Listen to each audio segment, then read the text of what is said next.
Hey, what's up, turtles? Krik here with Black Owl Outdoors. I'm excited to share with you this new pack that I've been using, and it is the Fjallraven Friluft Forest 35 liter pack. Now, the Forest is a different addition to the Friluft, which is more of a traditional technical backpacking style bag, if you will. And this bag is sort of specifically designed for bird hunting, and some of those features will be apparent once I get into the bag.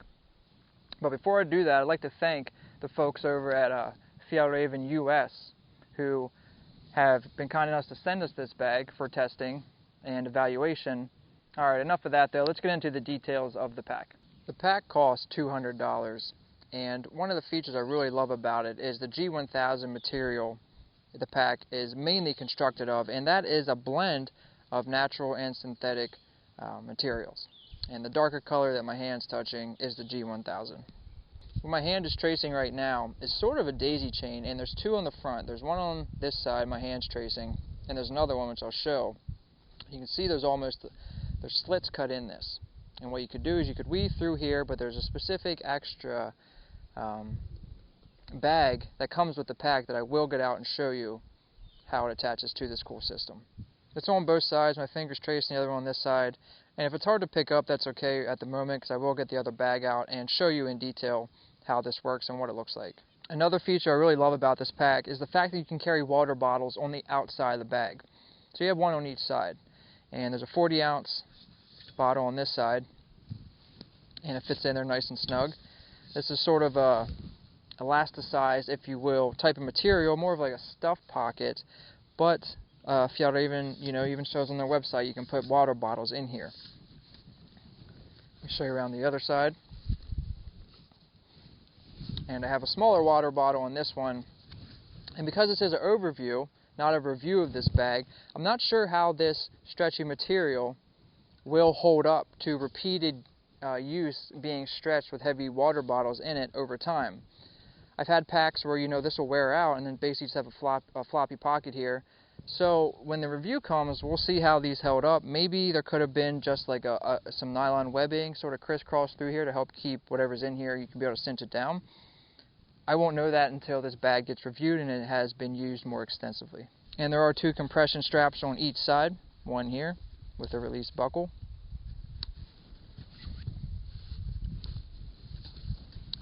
And the other one right here.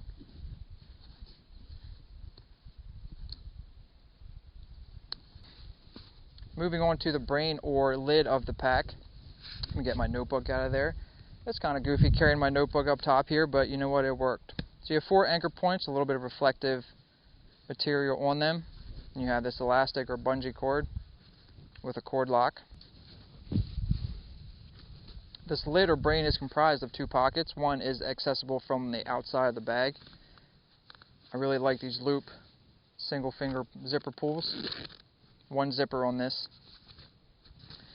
Just have my knife in there, and my little kit sort of goes in any bag. And what's nice about these brain or top sections of the pack is that you sort of have this plastic, if you will, coating to help any water penetrating to the main compartment of the bag if you don't have the rain fly on. And this bag does come with the rain fly, and I will touch on that when I get to it. As I mentioned, there is a second pocket with this brain, and that is on the underside. So you just unbuckle, and you can see then you have this zippered pocket as well. And actually in here is the bird bag, which Fjallraven is calling this accessory that comes with the pack, is included. And I will show this towards the end once I get through all the other specs of the bag. So there's a buckle here, there's a lot of slack in it. If you were to open this up or had a pack full or wanted to shove a layer underneath there, you could. Remember, this buckle will come in handy later. And then you have a single sort of storm flap, if you will, or closure to the main compartment, because this is a top load only. And you can see I really don't have this bag packed full at all. Being 35 liters, obviously, maybe not obviously, let me back up, but this is more than capable of being an overnight pack, a single night pack for sure. And I don't have it packed super, accordingly to what I might take on a trip. I just have things in here to bust it out, show size-wise and some of its holding capability.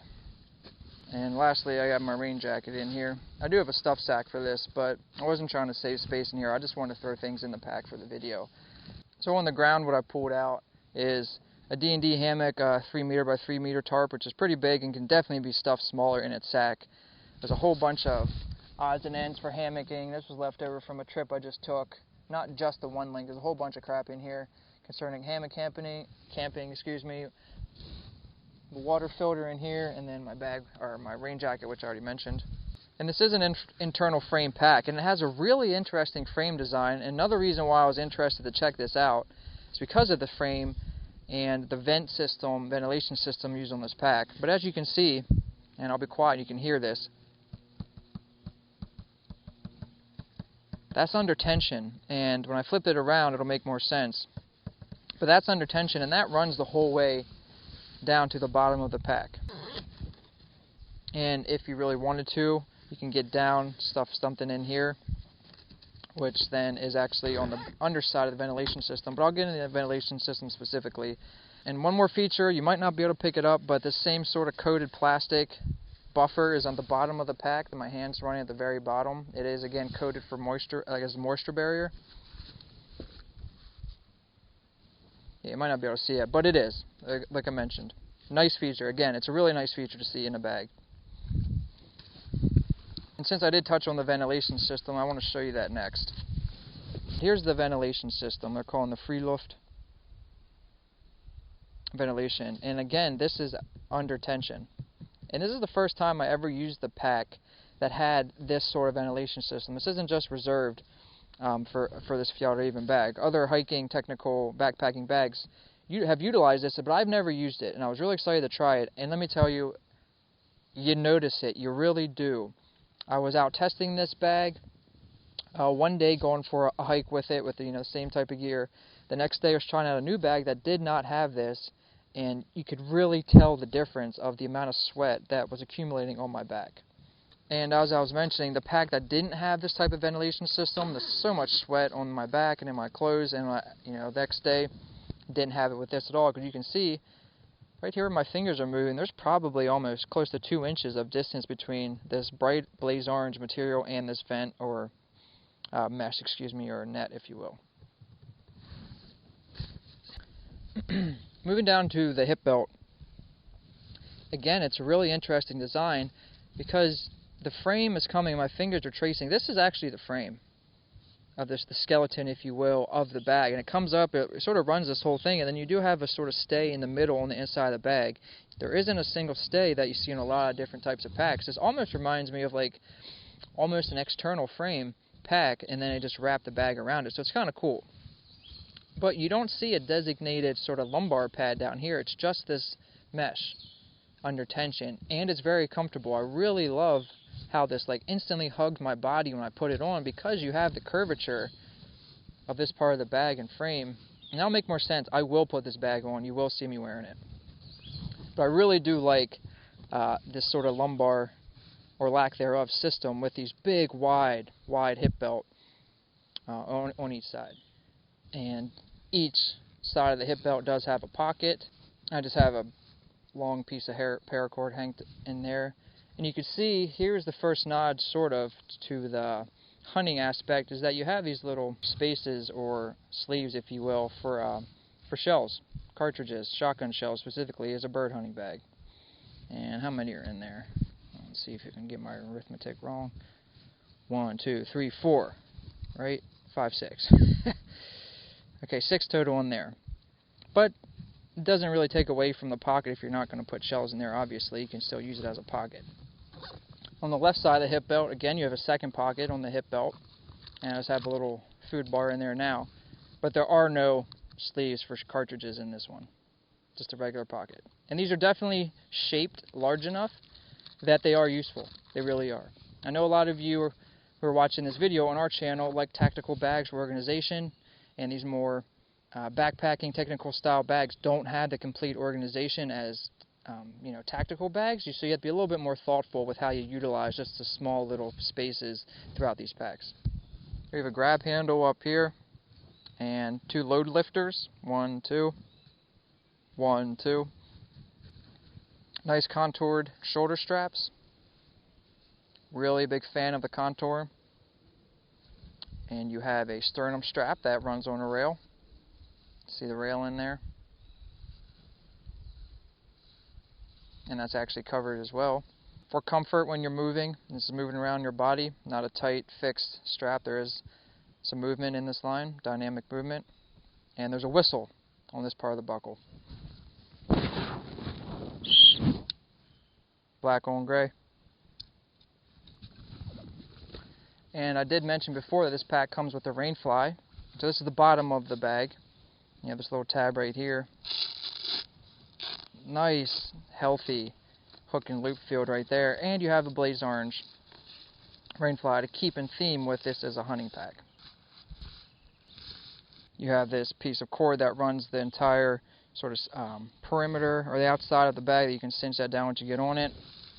And then you have these little clips right here then to help secure this to the bag when you put it on.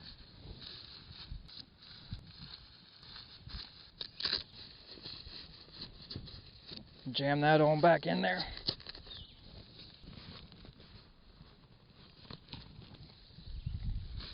Okay, so here's the bird bag I made mention to before.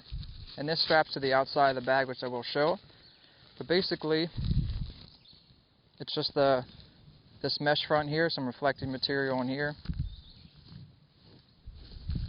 And the back is just, I'm not sure exactly what it is, type of material.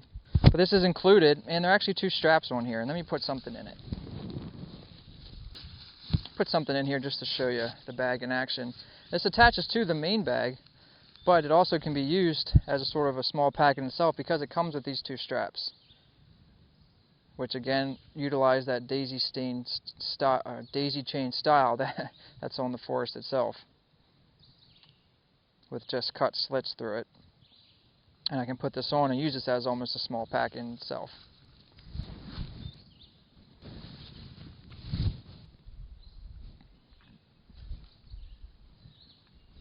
Pretty cool, right? So you have these toggles on the bag itself that work in conjunction with this daisy chain style.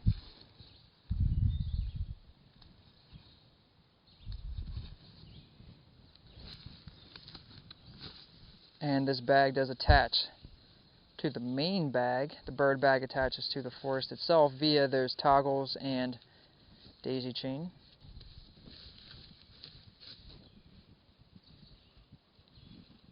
Kind of a slick little design, right? I think so. There's one side.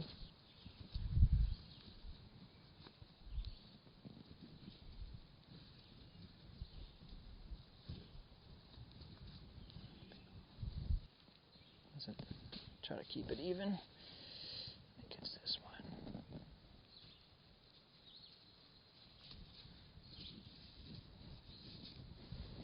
Now let's take a look at it.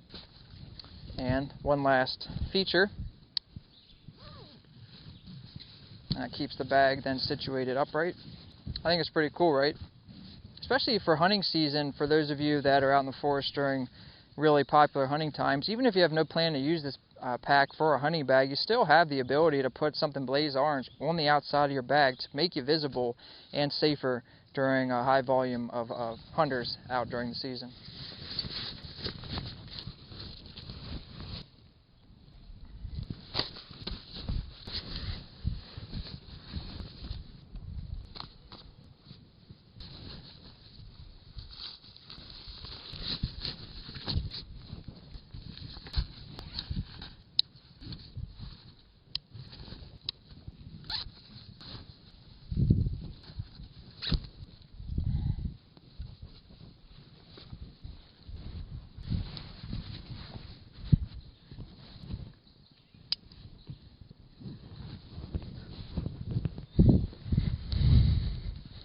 Happens when you're backpacking.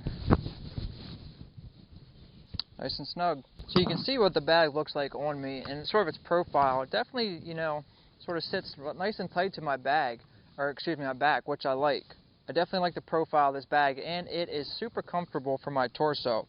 And if you're familiar with any of the other bag reviews or overviews I've done on this channel, I'm a very big stickler for bag comfort.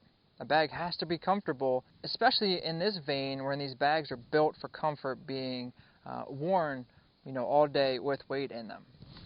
And this bag's very comfortable, fits me well. I'm about 5'9", 165 pounds. I really like the fact that I'm able to cinch the hip belt to me, up in front of me, as opposed to pull away. And like I mentioned earlier, I really love this G1000 material. It's soft, it feels just more at home, or just feels more at place in the forest than really thin, sort of noisy ripstop, if you will. So I really love this G1000. And this bag only weighs about 1,300 grams, which is about 2 pounds, 13 ounces. So it feels very, very light when there's nothing in it, but it carries weight really, really well. So if there's anything I didn't touch on, or any questions, please don't hesitate, leave a comment, let me know. I'd like to thank the folks over at Fjallraven US for sending us this bag. Go check out their website and check out all the gear they have. This is Krik signing out with Black Owl Outdoors. Later, turtles.